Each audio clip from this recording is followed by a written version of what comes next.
What you're about to see is me interviewing an African American female client.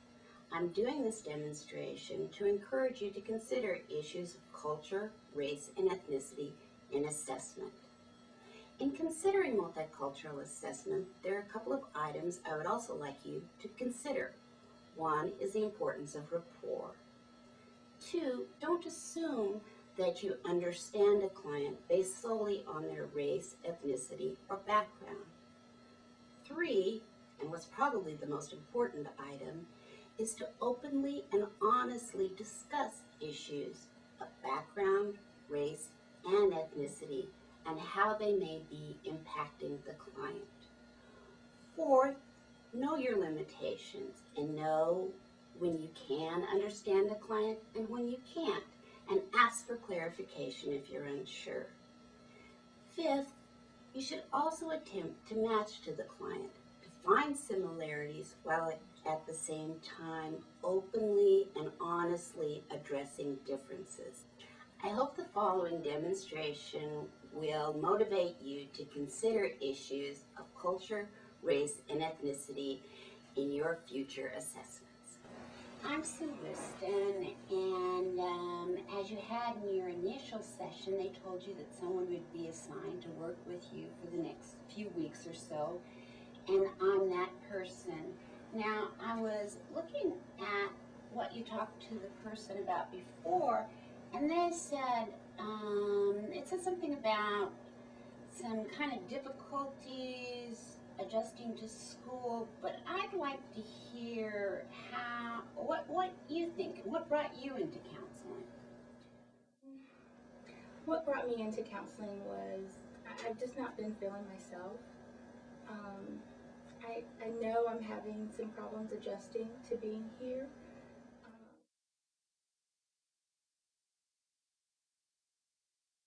Well, maybe because not being yourself is a little bit vague, and I want to really understand it from your perspective. So when you say that, what does that really mean to you?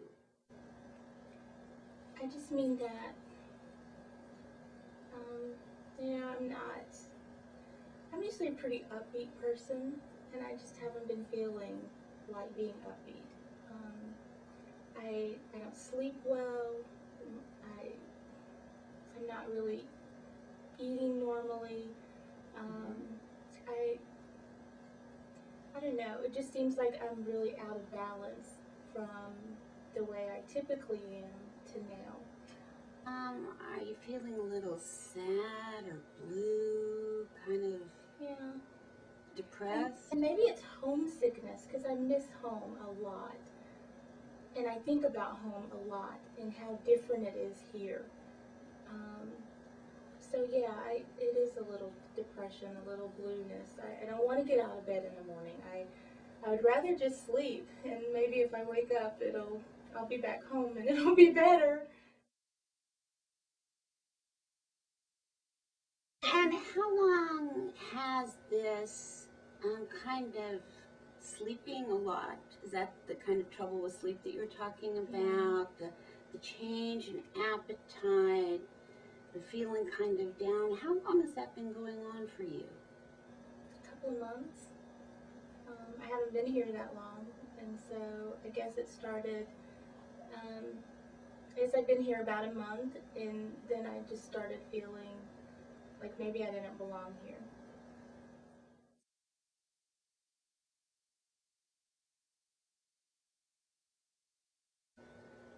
So there really was an association between moving here to the Midwest and these kind of feelings of feeling blue.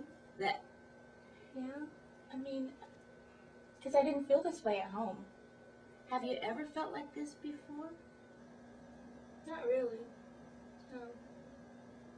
I mean, I've been sad before, and things have happened in my life where I've been down, but they didn't last this long. This is definitely different.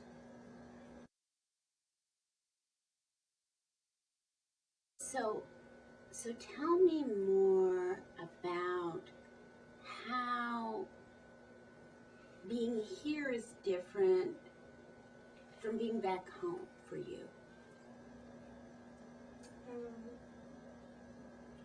Maybe I'm idealizing it, but home is warm and people are nice, and I can see people who look like me. I don't have to go to the store and not see any black people. I don't have to just feel so invisible in classes, but at the same time highly visible. Um, Now just a second on that, because that's something I really do need to know more about. Tell me about that feeling of invisibility and yet at the same time being quite visible. Am I hearing that right? yeah. Back home, people are like me. Um, the neighborhood is predominantly African American and Latino, um, but then there are other people there as well. It's just more of a mix of people, and it's really nice because you can just be yourself, and that's okay. And so you don't necessarily, unless you bring attention to yourself, it isn't like you're highly visible. Here, I'm typically the only African American in my graduate school classes. I am typically the only African American in restaurants. Just wherever I go, it's like I'm the only one, and so there's a spotlight that's kind of highlighted on me at that point. But at the same time, um, I feel really invisible in a lot of my classes because the only time I'm asked to participate or asked to contribute is on issues where ethnic minorities are involved, or maybe someone wants to know something about African American culture. Now they want my opinion on something, whereas on other kinds of conversations I'm left out. Now, I don't want to put words in your mouth. So, please help me and clarify. But I've had some other, like African American or Latinas clients, and sometimes they felt like they're a token. It, is that a feeling that kind of resonates with you? Yeah, I could understand why they might feel that way. I can certainly understand where that feeling comes from. And it comes from having those kinds of experiences where you are marginalized and alienated to the point that you question your own abilities. You question who you are and whether or not you belong at this level of education. Well, let me interrupt you for a minute, because there's an important word that I think you use that I want to make sure that I understand. And that is the term marginalized. When I say that, how do you interpret that, particularly in what you're feeling, and I've been feeling for the past month since you've come to this university? When I say marginalized, what I mean by that is, again, in classes, you're only asked to participate when there are issues about culture or about race, or someone wanting an opinion about, what African Americans think or believe or something like that. Um, you don't, in the studies that we're looking at and the research, African Americans are excluded typically from the research. You just don't see a reflection, I don't see a reflection of myself in what I'm reading and what I'm doing, and it almost seems like our people don't even exist in the world of research. And I know that's not true. I know that there are lots of studies that have been conducted by African Americans. I know there are lots of studies that have included African Americans, but particularly, those aren't the kinds of studies that we talk about in our classes. Those aren't the studies that are even mentioned. And so you get the feeling that you're just marginal. You don't even exist in many ways. Well, and that's what I want to understand more because, I'm a white woman and I don't think I do understand what it's like to be an African American woman, particularly on this campus where, it's a very small number of, people of color here. So I want to know what goes through your mind, like when you're sitting in class and there's no discussion of, because I know you're in sociology, and when they're discussing, I don't know, trends, economic trends, what does that feel like to you? It feels like there's very little representation. What we talk about in our classes tends to be more on the scale of saying all African Americans, all Latinos are lower classed or underclassed um, in terms of economic stability. There's only talk about what a drag these two particular groups are on the American economy, and that if people would just learn to speak English or learn to act in a way that is more what the majority culture has come to see as normal, then they could get along very well in society. But having culture, having heritage, it almost seems like that's a dirty word. It almost seems like if you have those things, then you're not going to be successful. And if you're holding on to some bit of culture, some bit of heritage that's your very own, that our educational system wants to take that away from you. And it makes me feel like I can't, like I don't belong, like I don't fit in.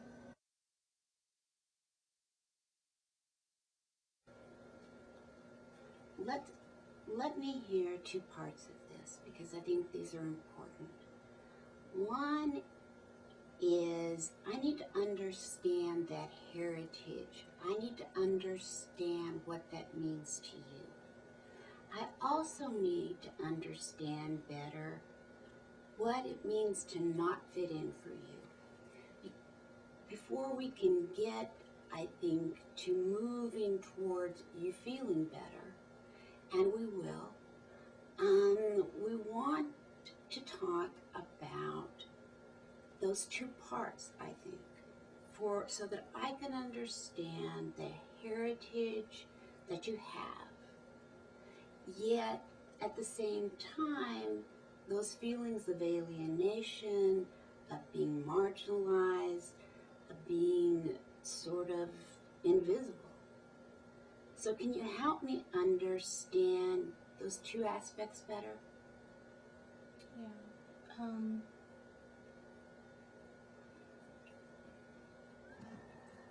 I don't know how I feel. I, I really don't. I don't know what to do about feeling better. And this is more about me understanding better so that we can move to ways that can help you. Because until I have a good understanding of what your world is like, it's hard for me to come up with ways of helping you. Okay. And so I need to have an understanding of, of, of what it feels like to be you and the uniqueness of you. Plus, I need to have a better understanding of what it feels like in terms of those things that you talk about, being marginalized, of discounted because I think there is a difference between kind of how I'm viewed and how you're viewed. And as a clinician, I really need to understand your experiences. So when I ask you things about your background, I'm not meaning to in any way diminish that. It's more that I want to ensure that I have a good understanding of that. And this process will work better if we're both real open about what we feel, what we experience, and how we can both work together and be quite honest about issues of differences between what it's like to be a white woman on this campus as compared to an African American woman on this campus, and also what it's like for you to be away from home, for being away from people who you can feel yourself with. And one of the things that I would really like for us to strive for is to where you can feel like you can be yourself with me. That doesn't just happen automatically. It's something that the two of us together need to work on. And one of the questions I want to ask you is whether you'd be willing to do that. I could do that. I could do that. And another thing that I want to kind of set the ground rules for is for you being very honest with me. And if you feel at any time uncomfortable, that I'm not understanding, that I may be kind of doing the same things that others do, kind of either viewing you as a token or not viewing you, will you talk to me about those issues so that we really can work together? Okay. And you sure you feel comfortable with that? I think that would be hard. I think that's hard. Race is one of those issues that people stay away from because, you don't want to hurt anybody's feelings. You don't want to, come across as whatever. I don't know. It's just hard to talk about, especially when you feel like you're not being understood. It's easier to just let it go or to walk away than to just say, you know what, I was offended by your comment, and I can't believe that you even said it. So. Well, and what I want is exactly that, is I'm not meaning to offend you, but there's a good possibility I might. And for you to say, it's okay for you to say to me, I found that offensive. Okay?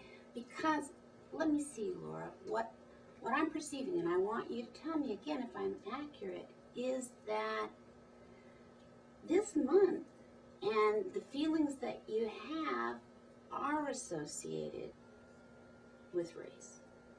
Mm-hmm. Am I right on that one? Yeah, you're right. And so I think it is something that we need to talk about, and for you to feel like you can talk about it here with me and help me to understand what it's really like to be you. Because I can't help you to start feeling better until I really understand that. So let's make a pact that we'll try to be as open and as honest, and if it's difficult, we'll also talk about that too.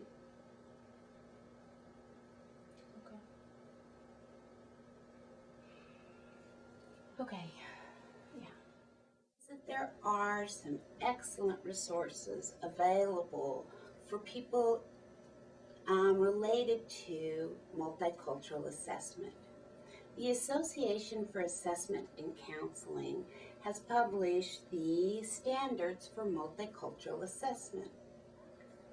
Also, the American Psychological Association has recently published guidelines of multicultural education, training, practice, and organizational change for psychologists.